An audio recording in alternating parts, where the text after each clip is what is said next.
So hopping off of that because I like what you did with 2 of both of her love interests where it was like science versus faith. It was because Nate was very much Mhm. like he believed in his faith was very important to him, and it was integral to his life. Right.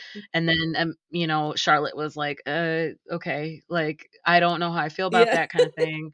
And then Yeah. with Michael, she got that that was her outlet where she clicked with him Mhm. because it was, like, Right. about the science, it was about the facts, so I wanna explore that because I thought it was Mhm. really interesting how you played around with that and how you made a point to make those 2 parts of what either maybe she needed or what she wanted and didn't know what she wanted or whatever. Yeah, yeah, yeah. I think partially, I think, like, for at least just for the romantic piece of it, like, there are people who you think, "Logically, this makes sense. Logically, I should wanna be with this person."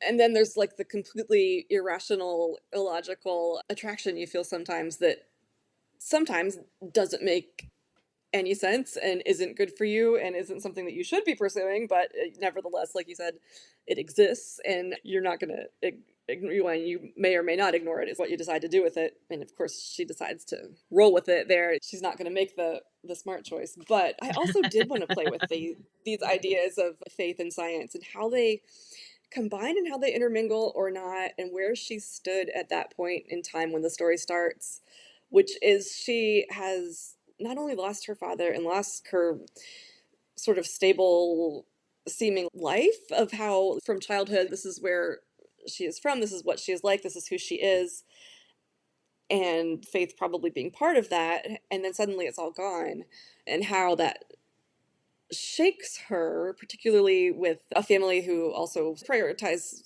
storytelling and faith and all of that, but also science. Like her father was a geologist, and so she's grown up with these concepts, these scientific concepts, and she is going through this phase where if she's still thinking about God, if she's still believing in God, then she's really pissed off, and she's not what he's up to, and Nate being like still very much a person of faith is just not sitting right with her right now because like I said, she's not okay with what she thinks is if there is a god, what the fuck, what's going on Yeah. here.